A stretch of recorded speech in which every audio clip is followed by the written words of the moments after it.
Saudara-saudari, selamat berjumpa. Pada kesempatan ini kita ingin merenungkan adorasi sebagai saat kita menyembah Tuhan Yesus yang mewartakan kerajaan Allah.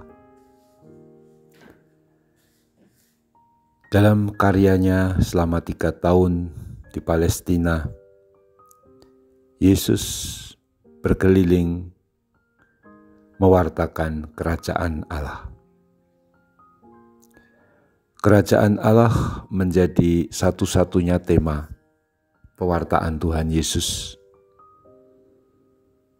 Dan akhirnya dia pun menderita sengsara dan wafat. Bukan hanya konsekuensi dari pewartaan kerajaan Allah, tetapi ikhtisar, ringkasan, kerajaan Allah sendiri ada padanya. Gereja mengimani bahwa kerajaan Allah yang diwartakan Yesus terpenuhi, tergenapi di dalam dirinya. Lalu apa sebenarnya kerajaan Allah yang dikehendaki atau dimaksud Tuhan Yesus? Kerajaan Allah itu pemerintahan Allah. Allah yang menjadi raja, dalam arti Allah yang menguasai hidup manusia. Kerajaan Allah berarti pemerintahan Allah yang menguasai, memimpin, membimbing kita agar kita mengalami sebuah pemerintahan yang penuh kasih,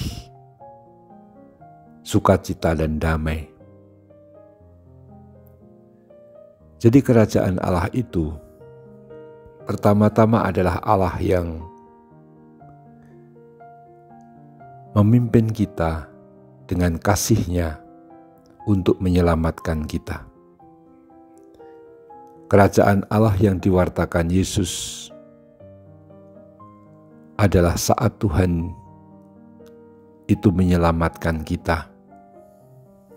Dan kapan Tuhan menyelamatkan kita? Tentu saja saat Tuhan Yesus menderita sengsara, wafat dan bangkit.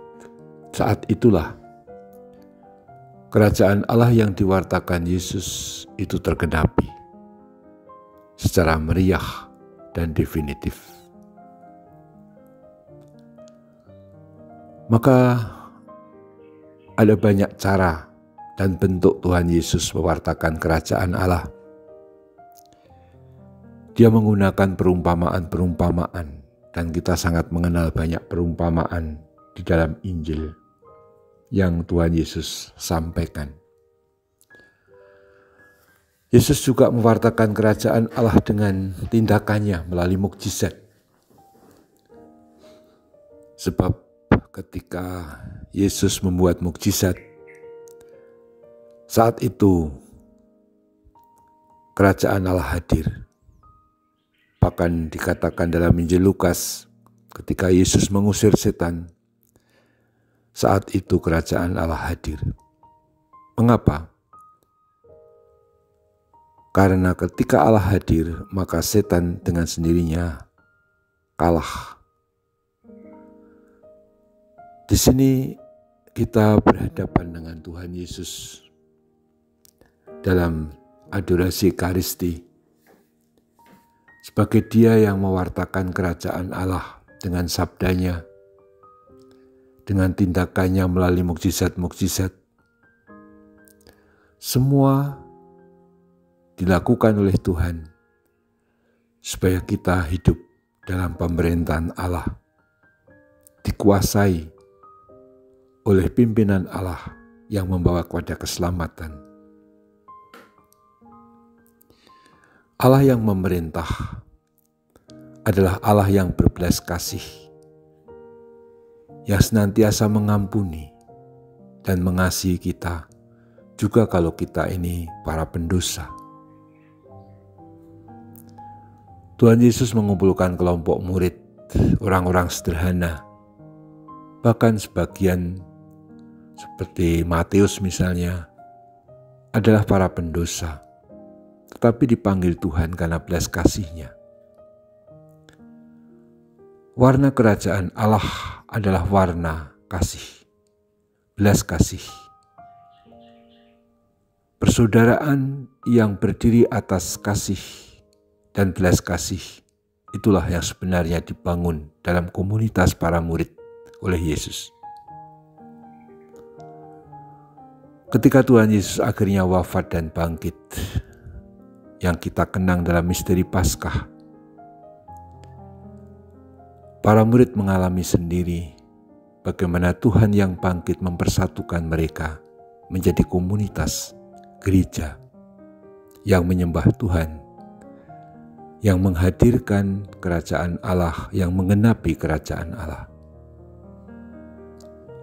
Dalam perayaan Ekaristi, kita merayakan Tuhan Yesus yang wafat dan bangkit, yang menegakkan dan menggenapi kerajaan Allah itu.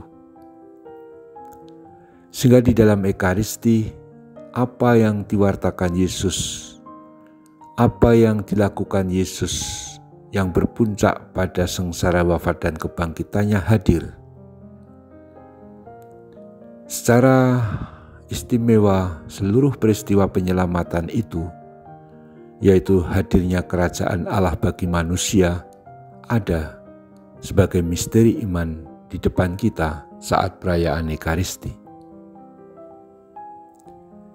Betapa agung perayaan Ekaristi karena menghadirkan Kristus yang menggenapi kerajaan Allah itu saat Tuhan menyelamatkan kita. Adorasi yang menjadi kelanjutan dari Ekaristi mengantar kita kepada keyakinan kehadiran kerajaan Allah yang telah digenapi dalam diri Kristus itu sekarang di depan kita. Maka marilah kita beradorasi sambil merenungkan bahwa dalam sakramen Maha Kudus yang suci itu di depan kita hadir pemerintahan Allah melalui Kristus, yaitu pemerintahan penuh kasih, penuh belas kasih, yang menyambut semua anak manusia, juga kalau dia penuh dosa, seperti kita, untuk menjadi warganya, warga kerajaan Allah. Kita orang-orang terberkati karena Kristus. Terpujilah Tuhan kita Yesus Kristus untuk selama-lamanya. Amin.